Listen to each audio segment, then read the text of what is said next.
What's happening, folks? Back with another reaction, back with some more John Foxx, and I wanted to give a big shout out to Adrian, who's made not only some bonus material from both Metamatic and The Garden available, but the next proper album, which is the Golden Section, 1983, so I figured we'll go through that first, and then we can circle back and go through some of the B-sides and non-album tracks.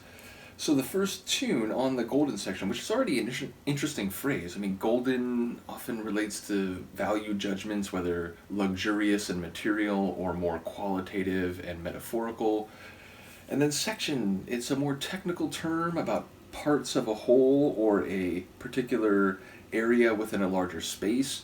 So I wonder how those come together and whether, different tunes along the way will give us some insight. The first track is My Wild Love, and I had it was a blooper that couldn't really be a blooper, so this won't be in the blooper reel, but I laughed because I said make wild love, so need to reframe this. But My Wild Love feels, it could be in some ways related. It could relate to the idea of being head over heels or head over feet, perhaps, the idea of having your emotional experience guide you in ways that are perhaps out of your control. Sometimes you are careening rather than calmly turning or directing yourself. So it feels in some ways it could be about those types of relationships, but it also feels like it could be about someone's own narrative, the idea of their love driving them, and sometimes in ways that lead them to be out of control. So let's see what it is. This is John Foxx. The track is, I was going to say it again, Make Wild Love. My Wild Love from the 1983 album The Golden Section, and I'll just calm down if everyone doesn't mind.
favorites from him so far.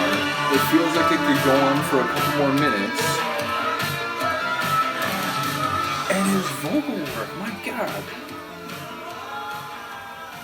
How dare you fade it. Yeah, brilliant. One of my favorites from him. And so very different from the little slice of material I heard from his phase in Ultravox. Now, I get it. Even the first couple solo albums that I've heard were different from what I heard with him in Ultravox, which is admittedly limited to it. Like, I think a handful of live tunes and maybe like one studio track. And again, they had this post-punk sort of energy mixed with a bit of that new wave flavor. But yeah, this is like driving synth heavy, like synth bass heavy, you know, mid 80s music. It feels really a cool evolution. And yeah, the lyrics felt actually more two-part than I was thinking. It felt less like it's about my trajectory and not necessarily any one person on the other side of that. It felt very like this person and the other, and it did feel like maybe it was about being, you know, wildly in love, but there were other elements to it that seemed like there's other pieces moving around. So I'll have to give it some re-listens. I do look forward to hearing people's comments, but yeah, a driving tune. It's, you know, the song is very different, but there's like a little bit of that driving synth bass, that mid-80s sound that made me think for a moment of Holding Out for a Hero, which again, I know like people have different tastes, and sometimes like when I reference one artist in another group's video, I feel like, oh, you know, are they going to be, because I always remember I mentioned Erasure in a Pet Shop Boys video, and people were like, you know, I get why people might make that comparison, but nah, they were a little like keen to, you know, make a clear demarcation. So yeah, just in a moment, it made me think of like that level of 80s, you know, dance floor kind of energy. So and yeah, his vocal work, big in some moments, operatic seemingly in some of those flourishes, going really high to the point of like, you know, letting it go a little hot, like burning a little red, like a little beyond, like, so it gets that like he's right on the edge sort of quality. Just a really interesting vocal performance, and one that like felt bigger than anything I remember him doing before this. I could be wrong. I do a lot of videos, and even though I go through so many different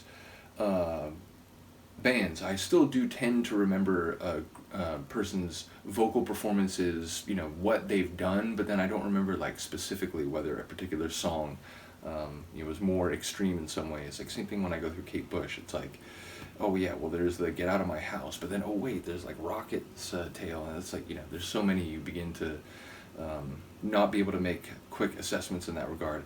These are all unimportant issues for people who do YouTube videos.